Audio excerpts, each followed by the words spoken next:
What if I told you that humanity is not alone in the universe, and the people who know the truth were never elected, never held accountable, and never planned to tell you? If a truth is too big, too disruptive, or too powerful, does the public still deserve to know about it? Does secrecy become its own form of danger? Imagine discovering something that could rewrite physics, history, religion, and national security, and being told that you're not allowed to know, even when it's your job. Crash retrievals, hidden programs, classified tech, and a structure of secrecy older than the CIA itself. Today I'm breaking it down.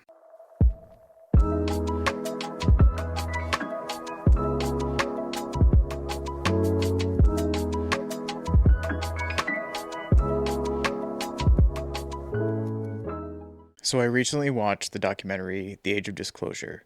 This is a documentary that originally premiered at South by Southwest this year, and people were just really baffled by it. It took a while to get it to a streaming service. I was a little worried that it wasn't going to end up on a streaming service, but I'm glad it did, and I'm glad I saw it. I have four kind of major overarching takeaways from this documentary. So I want to preface this by giving just a little bit of backstory. Um, you know, Back in the day, a lot of people, maybe people that you would think of as conspiracy theorists used to always talk about this incident in Roswell, New Mexico in the 40s where there was a UFO crash and the government ended up getting a craft and maybe even some bodies out of that. And they've been experimenting on this stuff ever since. More recently, things like that seem like they may be more and more believable. The government did actually look into many, many sightings of unidentified flying objects back in the 40s and the 50s, and they called it Project Blue Book. You can look it up. There are released documents on it, and they came to the conclusion that certainly many unidentified flying objects were things that were explainable.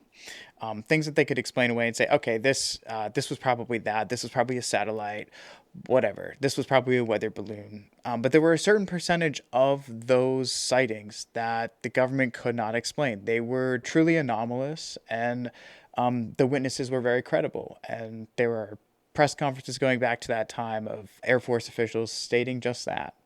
That they basically didn't have an explanation for all of these crafts. So they never really denied that there was something else out there that did not seem easily explainable. That being said, Project Blue Book shut down in, I believe, the 80s officially. And the government has professed since that day that they never looked into it, that nothing ever came of it, that it was just, we don't know, and there was nothing to see here, so to speak. And over the years, many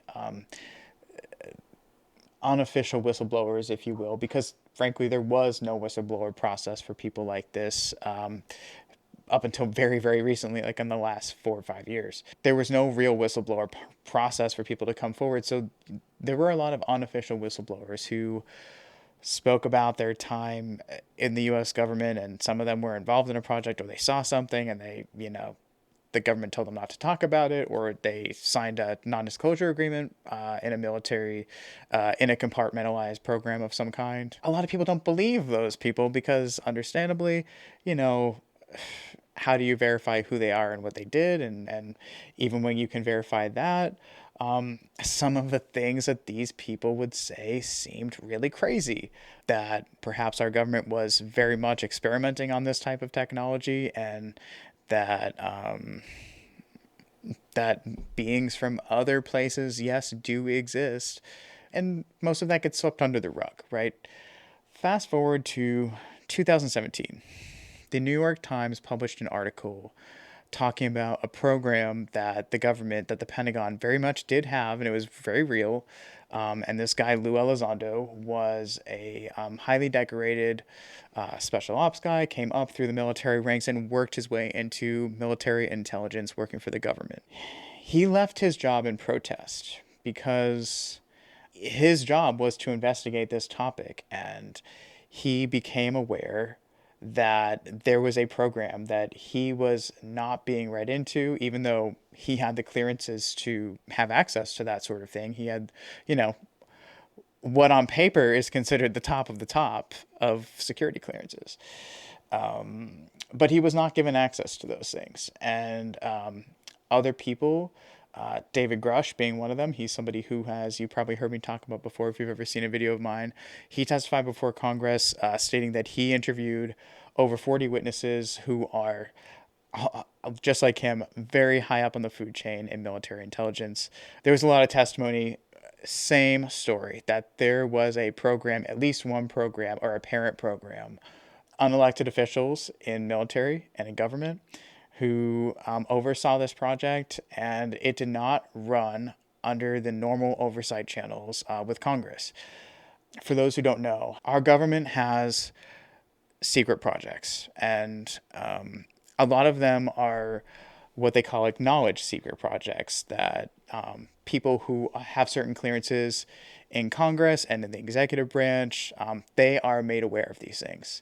They also have unacknowledged ones that they are running, but they don't acknowledge exist. A lot of times this is for national security reasons. We don't want our adversaries to know certain things about what we're doing, of course. And the more people you tell about that, the more obviously difficult it makes to keep that sort of thing quiet. So there are a group of usually 8 people, they call it the Gang of 8 in Congress, who can hear, are allowed to be given a nuts and bolts, very simple explanation at least of what certain unacknowledged programs exist. And what has come out through this process of Lou Elizondo leaving his job in protest, going public with the New York Times, saying that he was part of this program that studied the topic and that there's a lot to learn about it and that there needs to be more transparency.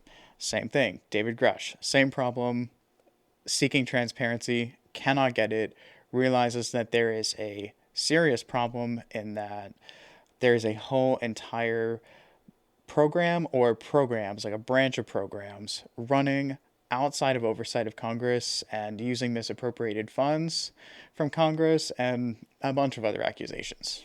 Number 1, humanity is not alone. Our government and others know this, but only certain unelected officials in the U.S. government are allowed to be in the loop. This is understanding the structure of secrecy and secret information wars. So Lou Elizondo comes forward. He uses this momentum he's getting from this New York Times article and makes some contacts with the late Harry Reid, a senator in Congress who really is the person to thank for pushing this topic forward more recently. And he does start to get they do start to get the attention of several Congress people, Kristen Gillibrand, Chuck Schumer, Senator Rubio. The House Oversight Intelligence Committee has run several meetings on this. What's funny about this topic is that as weird and wacky as it sounds and as it seems, the more and more people who are in Congress who take part in these briefings that have happened and all that, they decide, oh wow, there's something to this. So that number is growing of politicians who are becoming interested in actually taking action on this. That being said, it's tricky because some of them have the clearances that they should know about this, but they don't. And so when they're confronted with it, many of them are dismissive of the fact that it may exist because they're like, well, I should know about that. Well, yeah, you should. And that's part of the whole problem. And many who are open to it are a little unsure of what to think about the topic because, it's hard without really, really, really clear proof to feel good about something, especially something as polarizing as something that people may not take you seriously is the problem. If you kind of glob on to this, people think that you need to show up at family dinner wearing a tinfoil hat. And I get that that's kind of the way our society works right now, that's the view that people have of this topic, is that it's not to be taken seriously, but it's not going to be that way moving forward. There's also a lot of unknowns. Are these crafts from an adversary? Are they a classified program that's running outside of oversight, which there's evidence to suggest that is also true? Are they extraterrestrial, interdimensional, some sort of crypto terrestrial. Where are these beings? Where are these things coming from? And then there's the simple explanation that it might be some combination of all. And I think I'm on that team. I don't think it's as simple as they're craft from another planet. I don't think it's as simple as they might be one of our adversaries experimenting with this technology. I don't think it's as simple as it's the technology that we're experimenting with. I do think it's probably more than one of those things, which unfortunately makes this topic even more complicated. So one might ask, how is it that a program like this, if it exists, how does it function? How did it work? Well, first of all, you should know that the Pentagon has pretty much never passed an audit, and they've been missing trillions of dollars for quite some time. The estimates of people in this documentary talking about this program, they estimate that at least $1 trillion has been spent on this. And that the secrecy level of this program is more than the atomic bomb. So let's talk about the structure of secrecy, how this actually works. The folks in this documentary, they allege that the CIA is like the headquarters. They are at the very top of it. The Deputy Director of Science and Tech is alleged to be kind of the quarterback. They run the crash retrieval portfolio, meaning whatever is taken, they have the catalog. They probably decide where it gets distributed. Then you have over here the Air Force. This is special ops people. These are the ones who are actually ready to go on a moment's notice if there's a crash, if they gun one down, which is something that we are debated to be doing right now, FYI, on purpose, getting UAP craft to show up somewhere and downing them with like a directed energy weapon or certain other things. I don't know. So the Air Force, usually special ops. Apparently they also use some special ops from different branches of military, but it's mostly the Air Force folks. So they're on the ones out there doing field ops. They're the ones actually doing the crash retrievals. Then you have, where does the material go? Bing, bing, bing, to the contractors. You're talking Northrop Grumman. You're talking Raytheon. You're talking Lockheed Martin, Skunk Works especially. So those are the major three. A lot of them kind of ate some of the smaller contractors over the years, and those are the big three. There are others, some major players here, definitely like top three, but probably like 5 to 7 major players. Okay, but how does this all stay secret, one might ask? Well, that's where the Department of Energy comes in.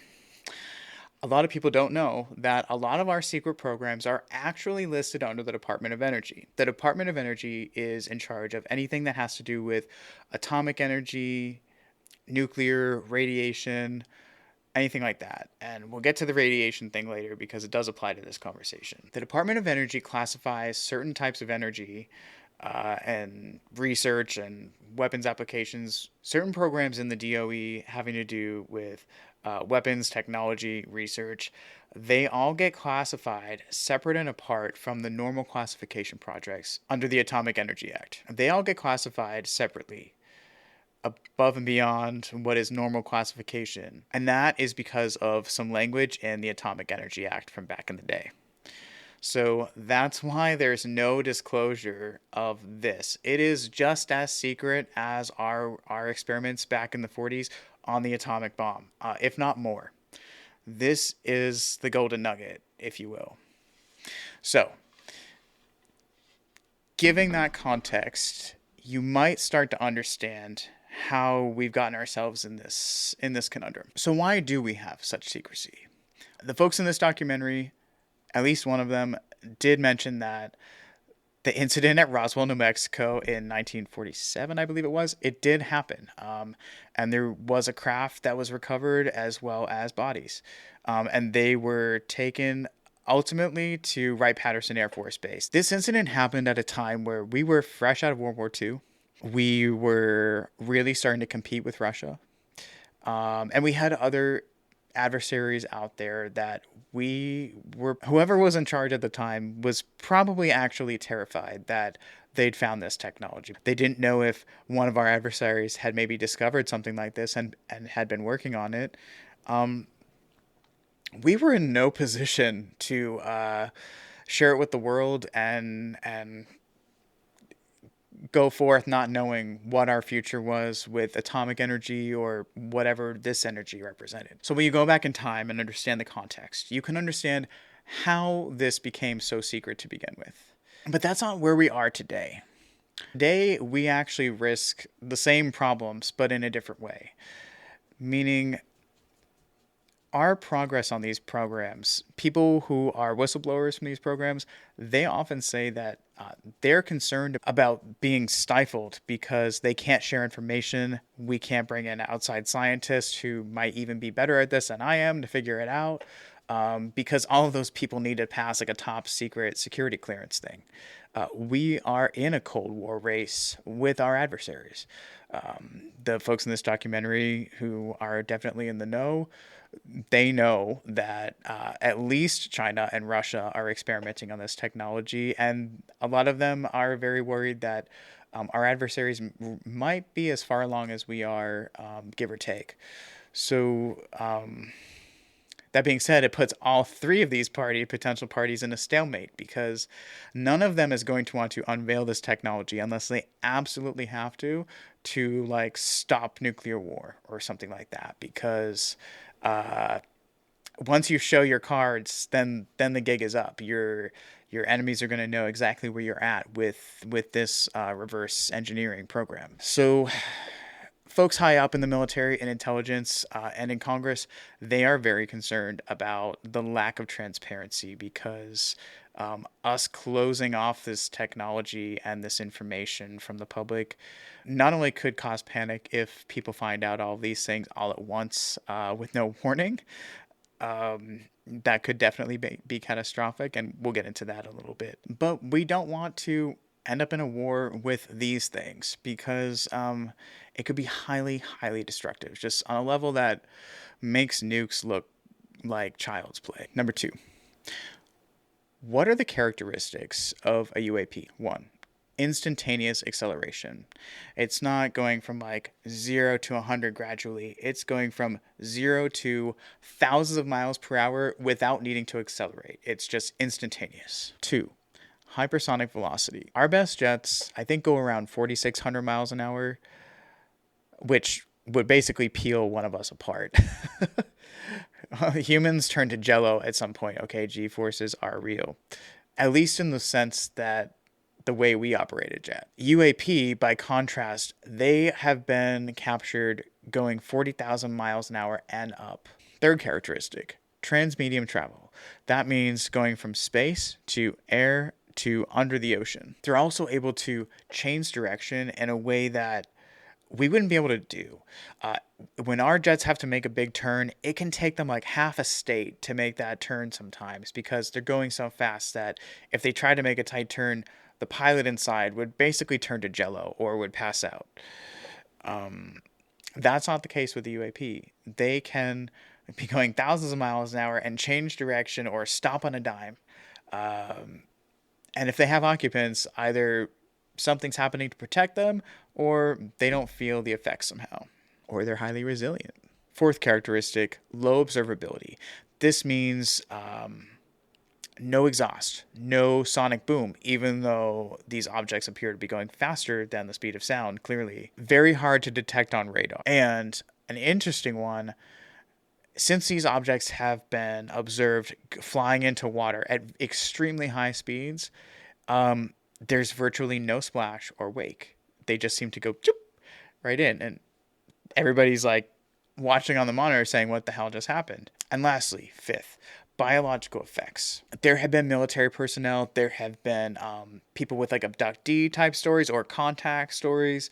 Many of them who get close to a craft, maybe at a bad time, often have a biological effect. Scarring and burns, they appear to be like radiation burns, basically. And like they could have been received from like an energy discharge, whether accidental or intentional, something, from the craft kind of zaps them and really messes them up, burns them, like can give them internal scarring as well.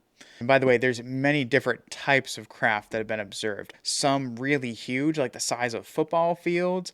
Some really small, like the size of a soccer ball or a softball, kind of like Orby type, something that glows and moves all around. Some pyramid shapes, some your classic like saucer type shape, and of course a tic tac shape has been very commonly seen as well. Third takeaway: interesting encounters and insider information. For someone who studied this topic a lot, most of the things in this documentary were not necessarily news to me, but I did find a few things very interesting. Eric Davis, who is a physicist and was one of the lead scientists on the UAP task force and ATIP, I think, George Bush Sr. told him that. If you know any UFO lore, often it is thought that someone near the head of the CIA was probably one of the people that was in charge of this program. The head of the CIA has often been rumored to be one of the positions that is read into this program. George Bush Sr. told Eric Davis that when he became CIA director back in the day, he was not read into the program. He only found out years later about it.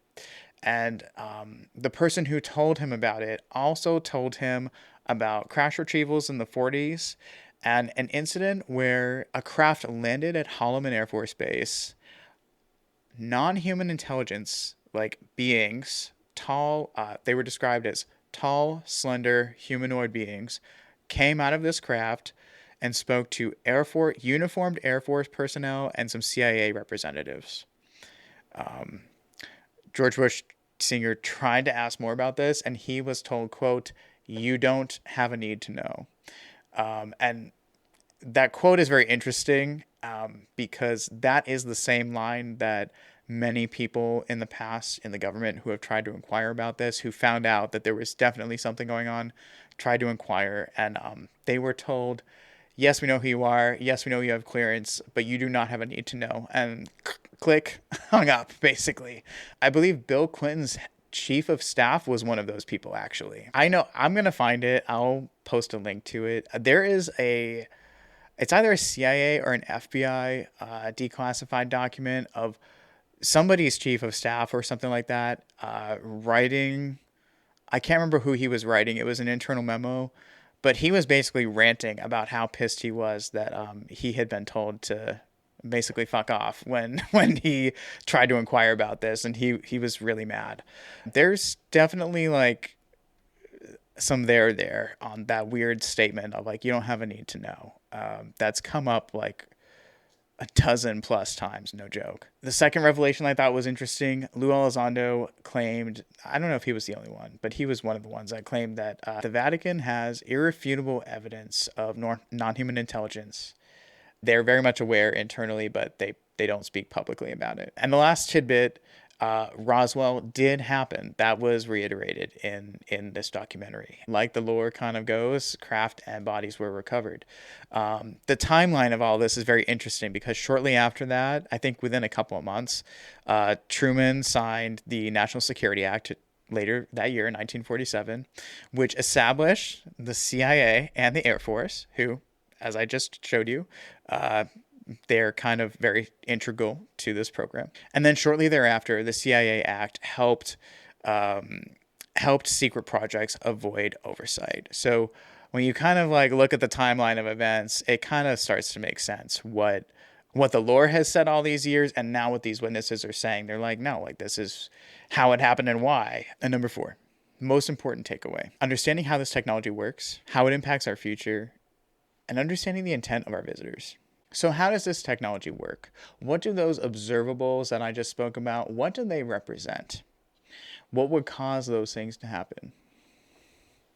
In the documentary, we are blessed with Hal Puthoff, who is a quantum physicist and has worked with the government for many years, and he was the lead scientist in ATIP, the program that Lou Elizondo was part of, that was trying to understand the phenomena and what it is, what it represents. You should know that many people who have been asked if there was one person regarding the UFO topic that they could get in a room alone with full disclosure, no non-disclosure agreements for classified nature, all of that. Some of the UFO documentary folks have said Hal Puthoff for sure. Hal Puthoff was part of our CIA's Stargate program. which was a remote viewing program. He's somebody that's probably going to be a leading voice in this coming up, because I think he's one that understands the connection between the non-local nature of our consciousness and how technology like this might work. It's obvious that whatever UFOs or UAP are, they're doing something different, and we don't really know what that is. We know that they can't be drones, as some people suspect they are, because drones would fly apart at the speeds that these things are going at.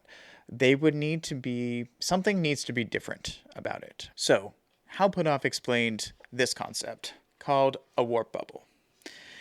Sounds very sci-fi, I understand, but this is nothing sci-fi, this is real.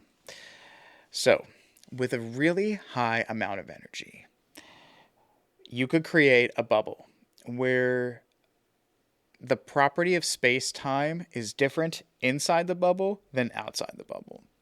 And the bubble itself keeps the density and gravitational forces of the inside of the bubble separate. So this might explain why these things can turn on a dime and, the occupants inside don't turn to mush, or it doesn't crash or fall apart or tear up. And how would it move, you might ask? Well, it moves without wings or obvious signs of propulsion. If you could alter the properties of the bubble to kind of tilt the bubble and the craft down or back, and to move basically in any direction to move it around. He gave the analogy that you would be riding space-time like a surfer rides a wave. And even time works differently for those inside the craft versus outside, and space. So many whistleblowers who have come forward have spoken about incidents where someone from the government, in one of these programs, walked onto a craft that was crashed. And, it looked like a little 20-foot wide thing, maybe. But when they walked inside, it was like as big as a football stadium, ginormous. Again, you're looking at an object through a barrier of space-time, if that makes sense.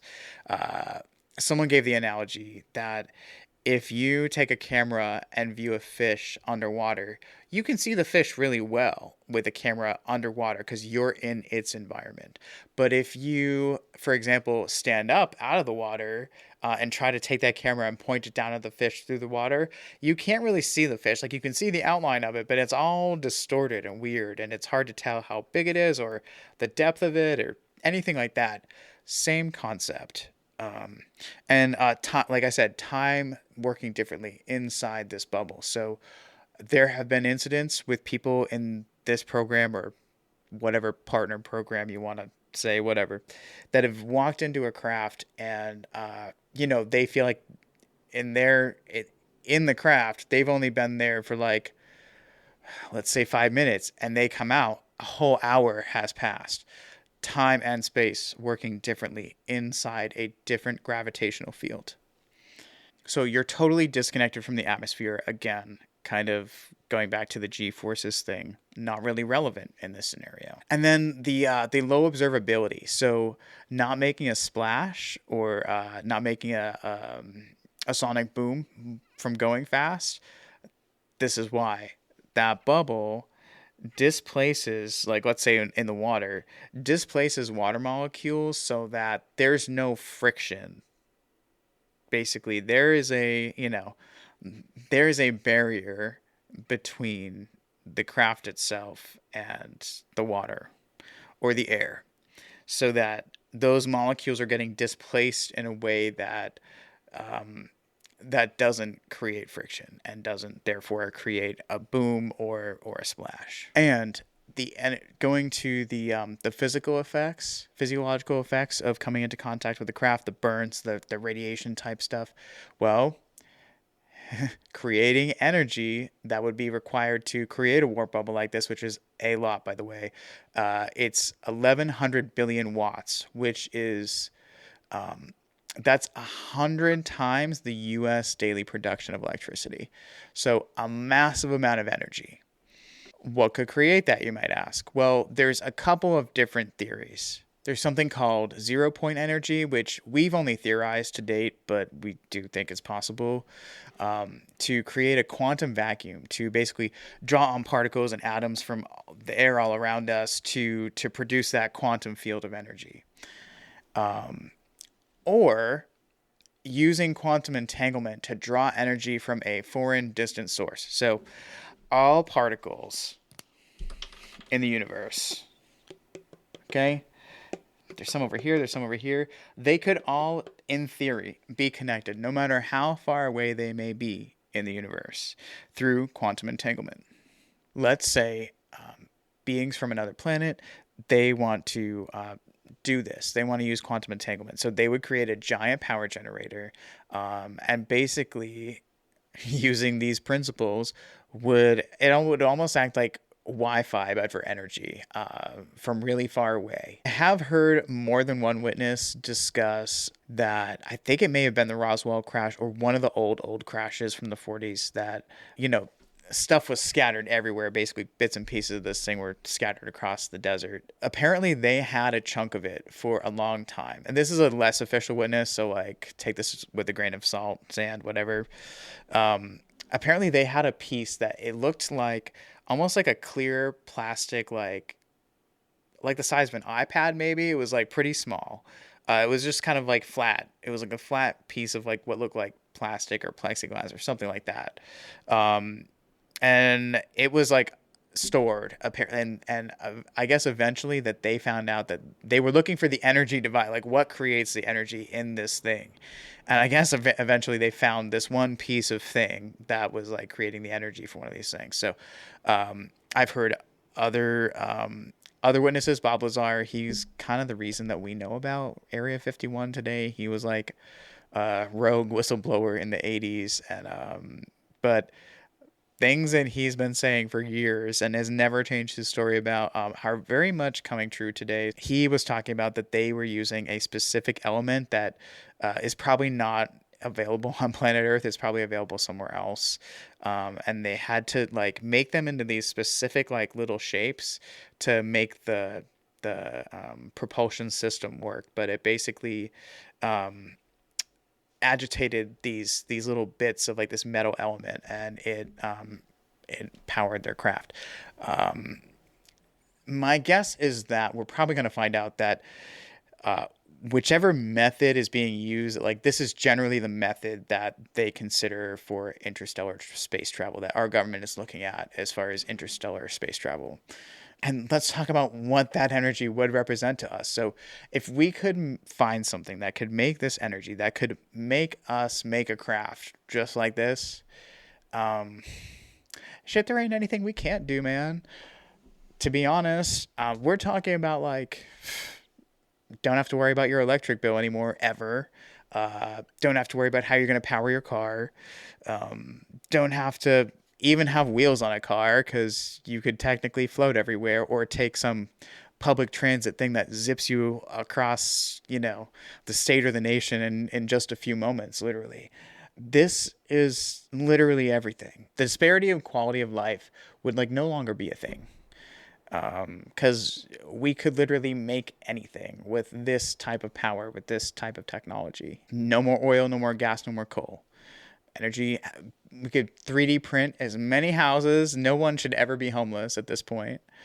We're talking like basically achieving teleportation, time travel, like stuff that sounds super sci-fi. It's really not. It's just science that is new to us. Even though it's not really that new to us, because there were scientists back in like the 40s and the 50s, like really, really long time ago. They were doing experiments about this stuff specifically, and they were able to produce results in like lab settings. So, I know it sounds crazy. I know it sounds wacky. I know that, every TV show or movie or whatever you've ever seen growing up is kind of taught you to either fear this or not take it seriously. And like, I don't know what to tell you, times are changing. It's just, this is where we're at. This is what's happening right now. This technology has the ability to give us endless potential, or we can destroy ourselves with it. we're human beings who are making this choice as a society, as a species. We need to make this decision because this technology it's here already. We're experimenting with it. Our adversaries are experimenting with it, and if you think that we're not doing it, I'm sorry. That's just and you would know. No, I'm sorry, you wouldn't. Our stealth bomber was experimented on for like 30 or 40 years before they ever made it public. And I'm pretty sure they only made it public because somebody caught a photograph of it in the 80s and they were kind of forced to. It's entirely possible that they've been experimenting on this for like 80 plus years. Yes, I'm sorry, it is. And because of the level of secrecy and like I said, the structure that I showed you of how secrecy works here, this is where we're at. So why keep it secret? Why keep humanity in the dark, if you will? One, I think that the US government doesn't want to be in a position to say these things could technically do anything to us and we may or may not be able to really defend ourselves.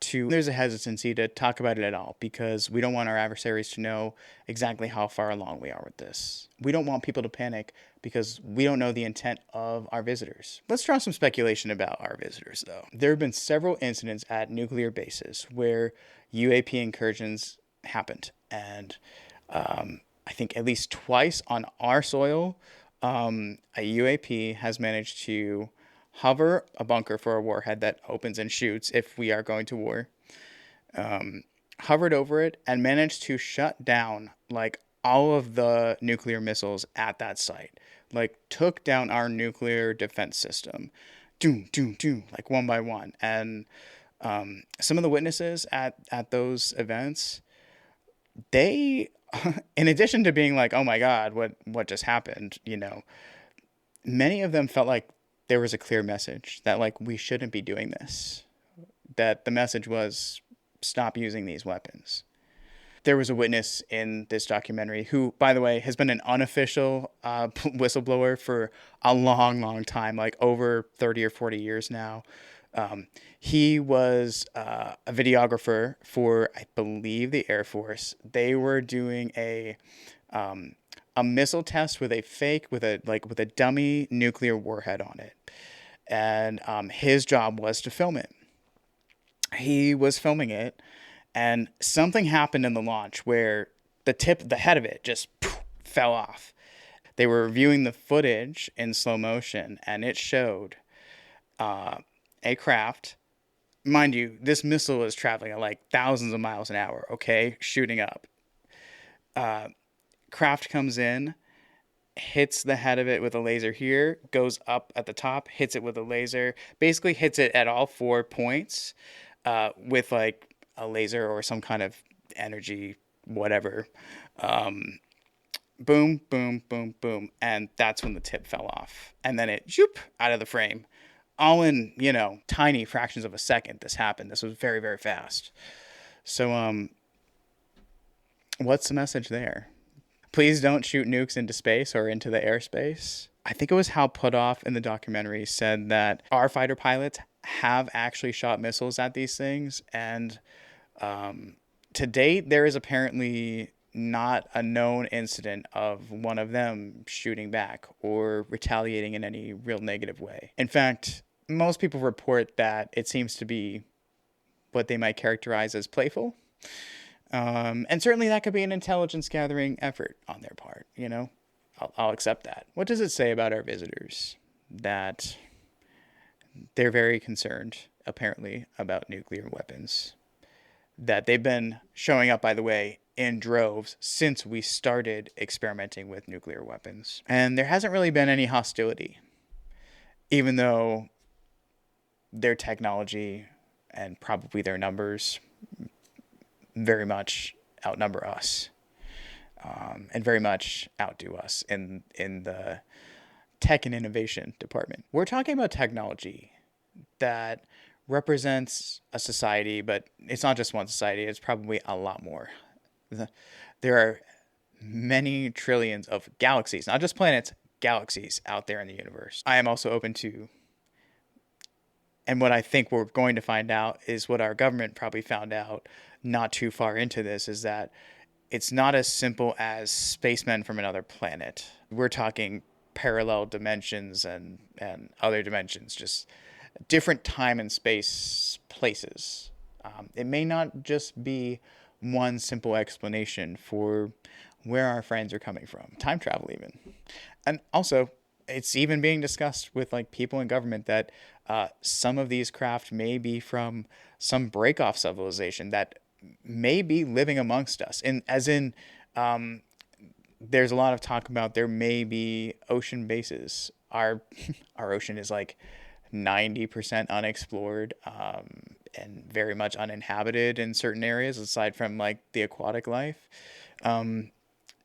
If you were a being from another planet or another place and you needed a place to hide where the humans aren't going to find you, the ocean would probably be the first place. And there are tons and tons and tons of military, naval, Air Force sightings, encounters over water space, and specifically that craft coming in and out of the water. There's hotspots everywhere of this type of activity. There could also be like a breakaway society that broke away, maybe, after floods and the Younger Dryas event, they just ended up somewhere else or broke off and figured out technology that the rest of us hadn't figured out. I don't know.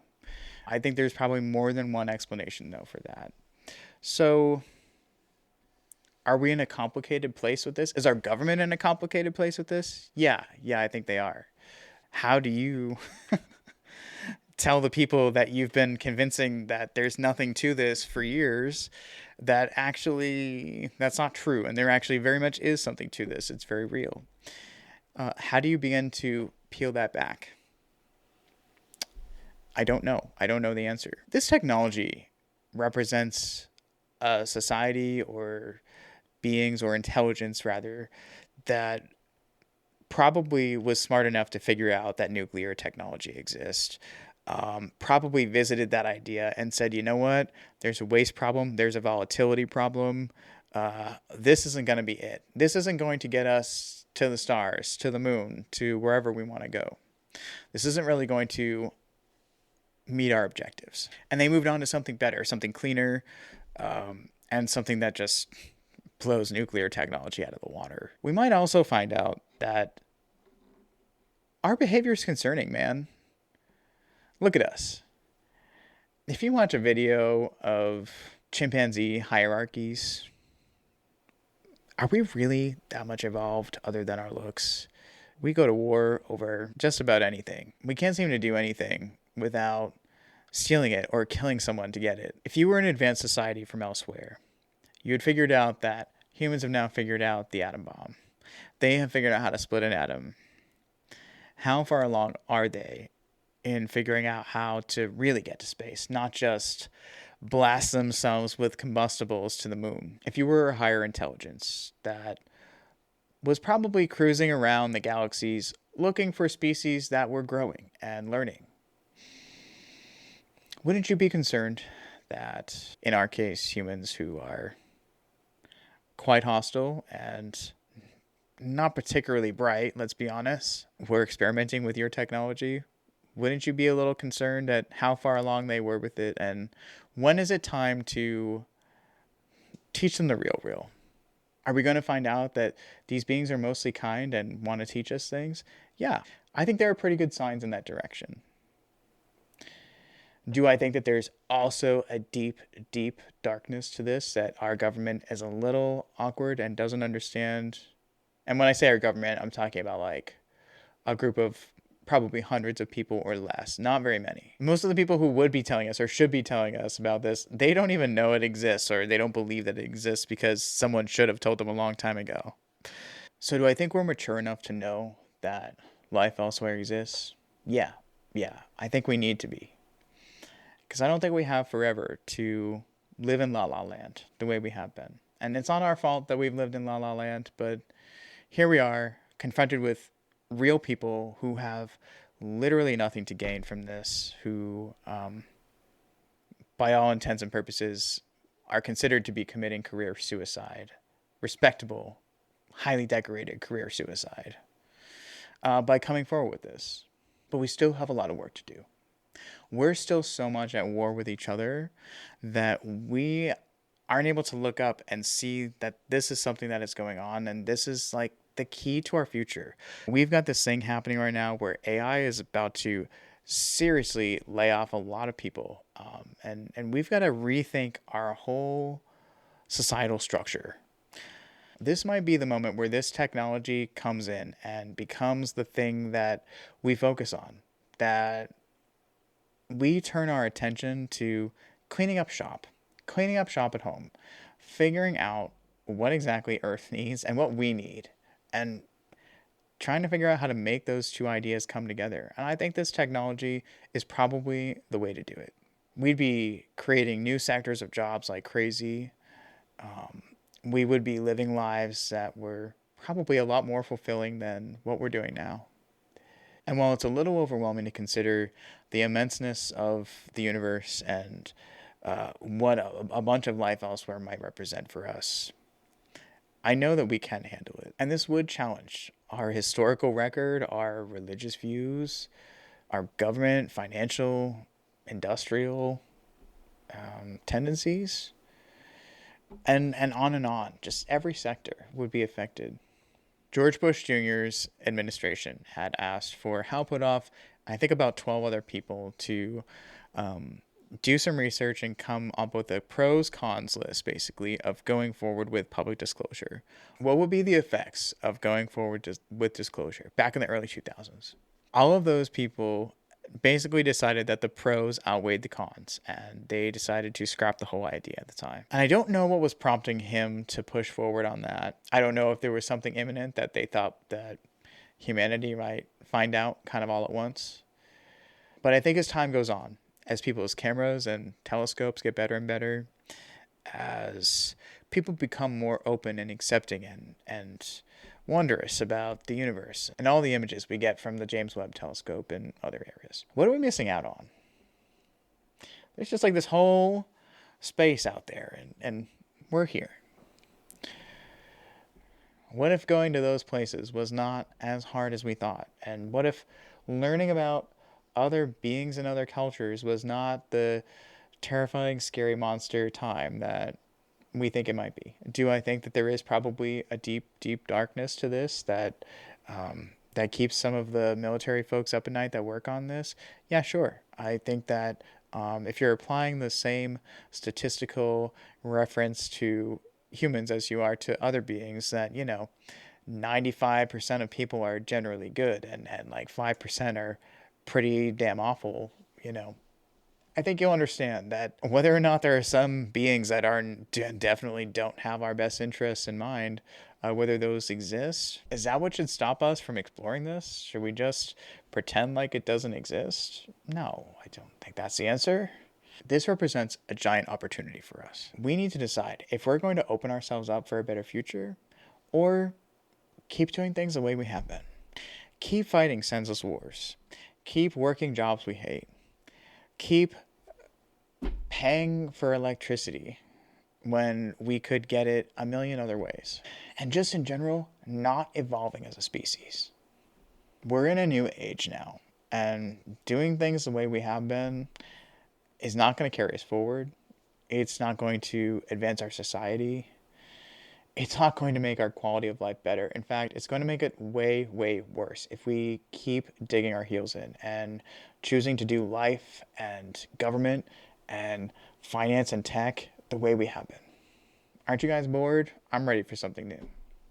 I'm down for a future where there's endless amounts of things to learn about the universe, about other cultures, other beings. If we show a little maturity and we actually ask for it, if we really push for it, we might just get that. Or we can just depend on others to do it for us and keep doing things the way we have been. And I guess you'll know what your future will look like. But I personally choose one of adventure. Disclosure isn't really just about aliens. It's about whether humanity is ready to evolve beyond war, secrecy, and scarcity. History will remember this moment as a big turning point, whether we chose to reach for the stars or continued fighting in the dark. The universe is bigger, stranger, and more connected than we ever could have imagined. It's time for us to start asking better questions. Energy, travel, medicine, physics, peace, everything changes the moment that we all face the truth. And that moment is coming, whether the gatekeepers like it or not.